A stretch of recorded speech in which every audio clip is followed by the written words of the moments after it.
Without further ado, let's start. Customer asked me to count out a bag of live cricket in front of her. Loses out on bonus crickets. That's a little dumb, but I will guess that basically she wanted to like buy a pack of 100 cricket for a somewhat given amount, and then there was some extra in that, and instead like you ended up just like scooping the extra because you paid for 100. Let's go. Hi, 32 female. Work part-time as a pet store to supplement my income as my salary of a full-time teacher. This is so freaking sad. So sorry to hear that, and that's a problem in Canada and in the US.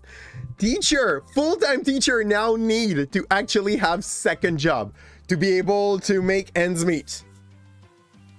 I'm saying that with all the cringe in my heart. Okay, coming from a teacher to a teacher, I'm very sorry you have to live through this. If you get like a job that you like on the side, it's a little bit less problematic, but still, you're just working to make up for what your first job should be able. You went to university for this. Okay, that's it. My rent is gone. It's done. Plus, I have a few pet, and 20% off in-store purchase is rather helpful. Anyway, one of the things we supply is our live frozen feeder animals for things like reptiles, certain aquatic creature, and vertebrate. Fair. These include things like mice, rat, dubia roach, bloodworm, mealworm, wax. The mice and the rats are either frozen or alive, but either way, they are easy to count and box up for customer. Dubia roach are pre-packaged and price marked, but the crickets are not. Okay. Crickets are kept in these large containers with meshed up egg carton for the cricket to climb and hide in. Cricket food and hydration. This means when customer asks for cricket, which we usually sell by the dozen, we have to count and retrieve them manually while putting them in a plastic bag. When we then fill with air and tie off and go with the customer. Fair. Our method of transferring the crickets is to lightly tap the egg carton over a funnel-like object, like a lot of detail that I'm not sure everybody needs, but that's fair. We tap the crickets in, wrap the plastic bag around the mouth, the funnel, so the customers are always given the right amount and often more than what they ask for without an increased price. There.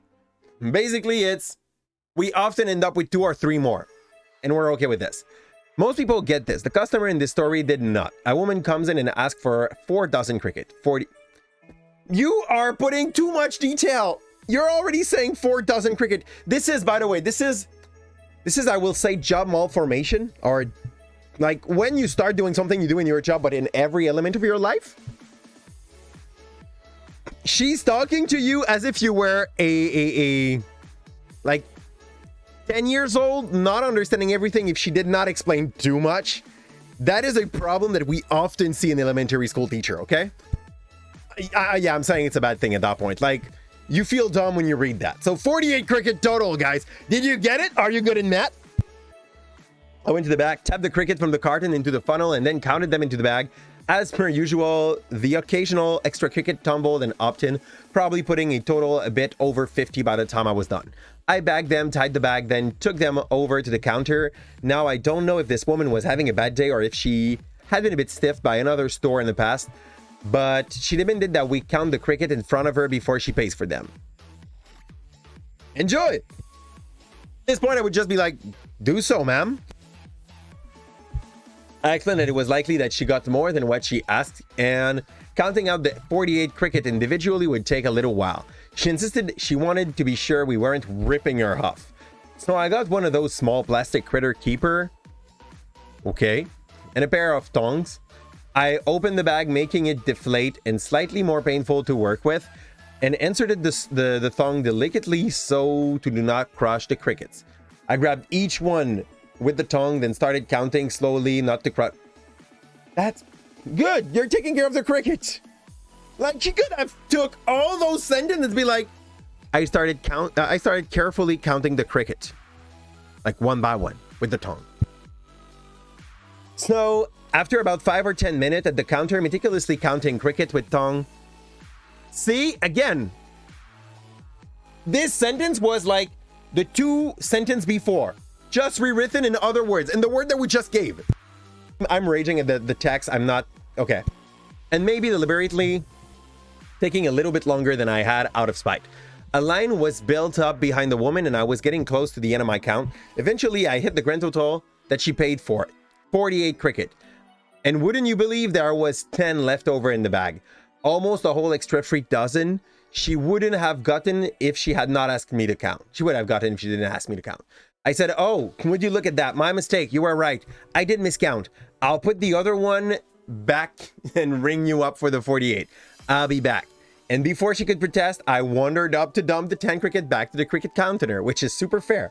When I came back to check her out, she was silent, not looking at me, did her best to ignore. She was a irritated look of the customer lining up behind her. I poured the 48 cricket in the bag and she paid, then slunk off sheepishly. Yeah, for sure. I then got through the rest of the line quickly and apologized to the customer in line for the wait. I sent them home with some free sample, thank them for their pay. Again! The story is done here. The story was done here. We got the malicious compliance. All the freaking story was done like 5 minutes ago. Oh, okay. Sorry. She's like, I did that, but I'm not a bad person for 5 other lines. This thing needed like a too long didn't read. Let me think. Okay.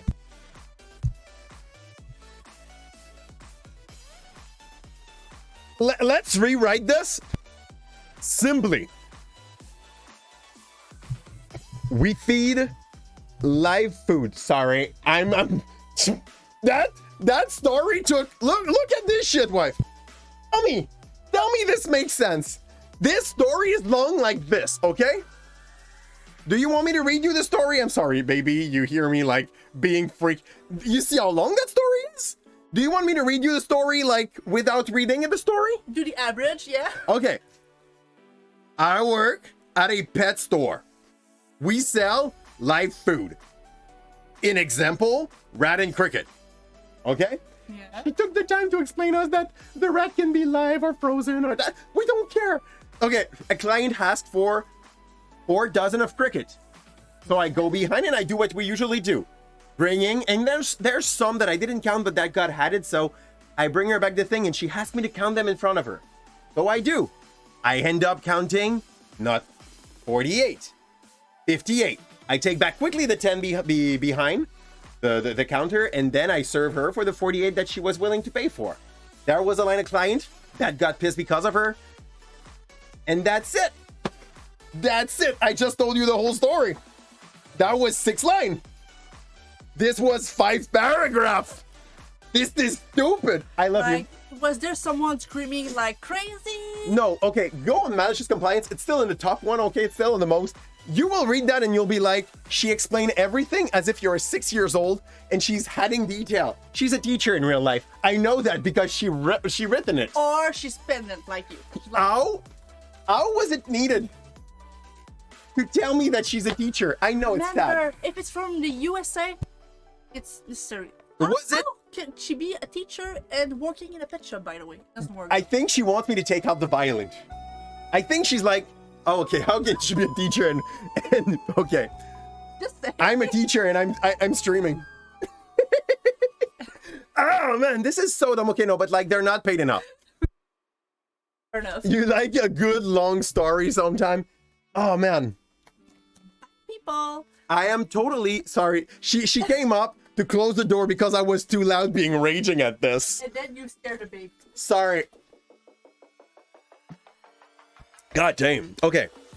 Let's catch up. From back, babe. Do as you need. Oh, good. So,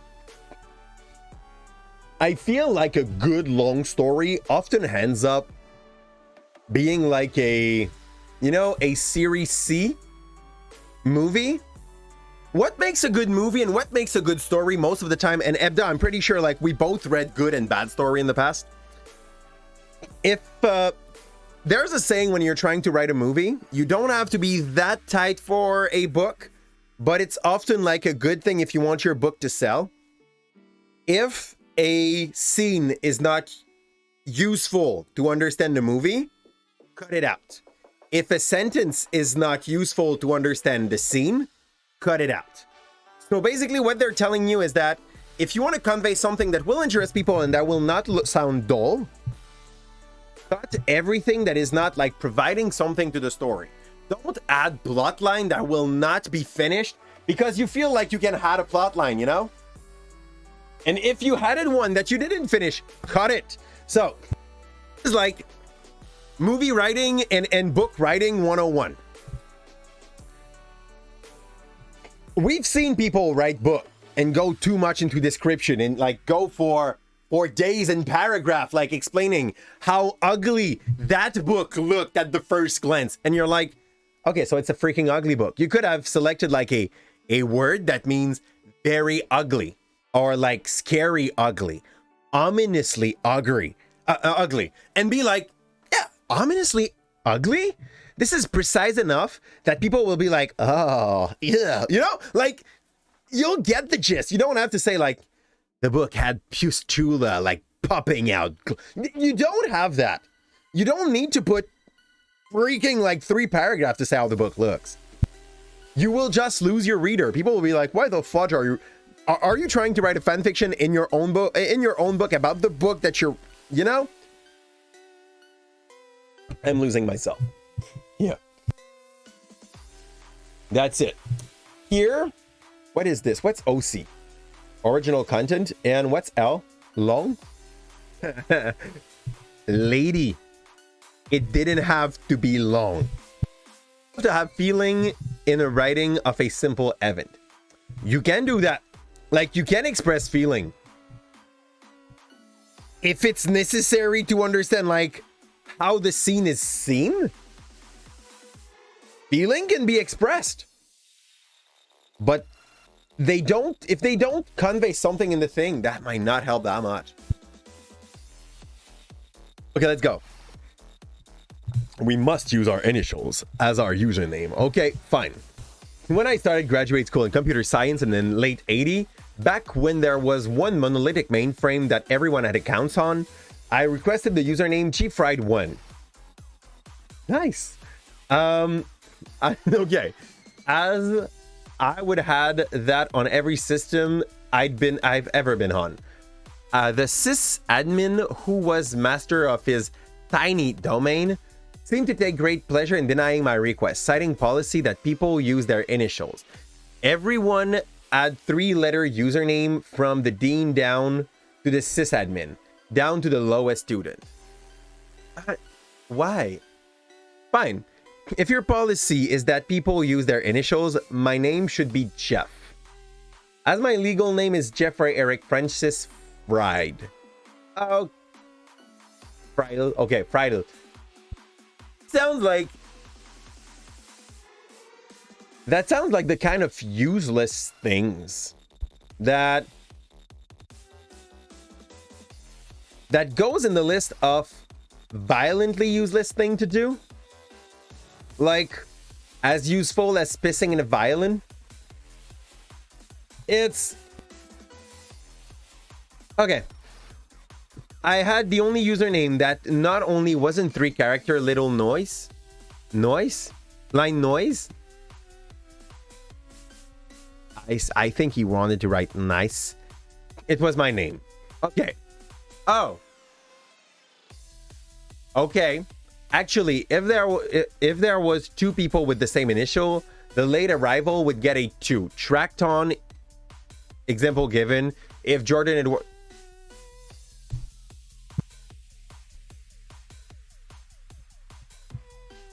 please. He didn't win. I'm not sure if it makes sense. Usually the concept of malicious compliance is that you feel like you won something out of that. And in that situation, you didn't win. You wanted G. Friedel. Friedel. You ended up with Jeff. You lost. Like, you respected his policy. And I guess when you don't get much win in your life, you take anything as a win. So I'm happy for you. Like, it's the kind of story that is so bad that we could go into the commentary section and get better than this. I'm just confused. Why is someone like, yes, go on Malicious Compliance and be like, I complied and I won? Nothing. Because I still didn't get G-fried. Why? And our last one of these today. I don't have a second voice, so we're going to try to do both. The chef told me just to stand there and be quiet, okay? Okay. Let me take you back into my past again. This one's going to be long, but not for the right reason, I hope. I think. Again, I'm in the kitchen in a large culinary company, catering company. You get these more often than most. A diva in the kitchen could be a cook, a chef, or someone with a lot of attitude. Let me introduce Chef Smokey. Reason explained in a moment. At the time, he was a line cook with some attitude issues. He had just joined with us, and he acted like he was going to be the next top chef of this company. He came over to our main line, looked thing over, and then he came to the prep zone. Now the difference is the prep zone and main line is the type of burners. On the main line, we have gas range, 6 in fact. In the prep zone, we have almost all L-shaped counters with induction burners set up. Okay. Does not cook as fast. On unusually swamped night, the prep zone will handle appetizer for the main line. Fair enough. The story. Here comes Chief Smokey, about to take the lead on appetizer. Myself and one other person are working hard, but apparently not smart enough. So Chef Smokey grabs multiple pan and put them on the induction burner. He revs them up super high and had his olive oil. Now, there are two glitches in this scenario. Induction burners, this older one use specific pan and special setup to work, so they can be temperamental when they do work. And if you use the wrong pan, either the pan won't work or they hacked up. Okay. Olive oil smokes faster than normal canola, vegetable, or mixed oil. Fair enough. Like, that is a known thing. On-site recipe calls for olive oil. Fair. We don't pump our induction burner super high, especially when you're using pan. Not made for it. The pan works, but they can run super hot, overload the induction burner, and not work at all. Okay. He spray oil into 5 pan and has them on super high. He gives us super conceited look.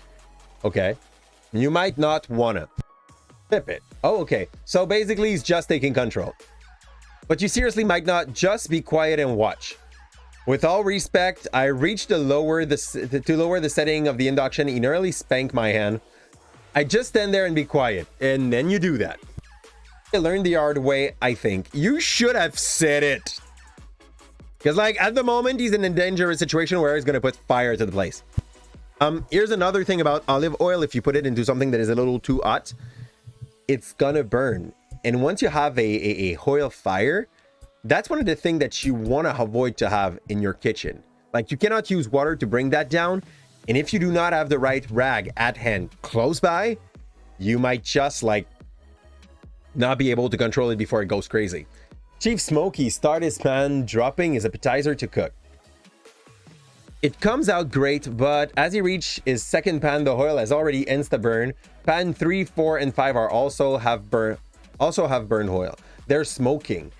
So being a resilient, smart, and problem-solving human he wiped the pan and spray oil in them. Oil insta-burn. The pans are super hot. That's pretty fair.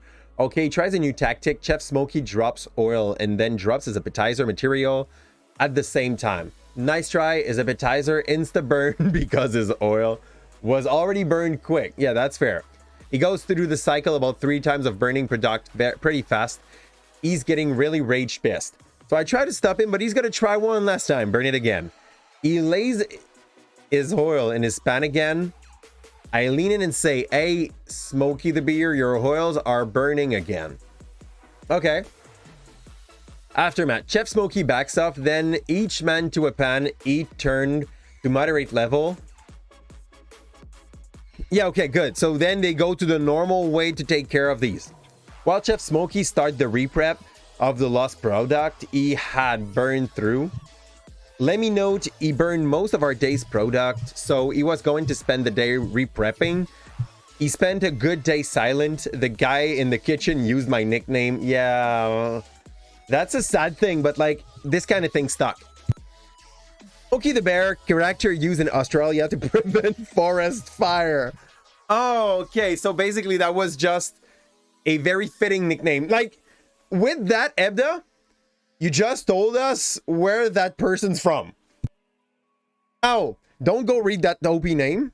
We don't want to like dox that person. That's not doxing. It's way too far-fetched to say that like saying the country you're from is doxing, I feel. Like if you learn that I'm from Canada, I'll be like, yeah, check in the tag, you'll know it. But yeah. Yeah, okay. Thank you, by the way. I guess you made a quick research of that. That's super appreciated. Ian. Wait, what's happening? Lower that thing up. The bear was popular enough for you to know about it. Ooh. Ooh. Okay, I just don't know about it. This must be missing in my general culture.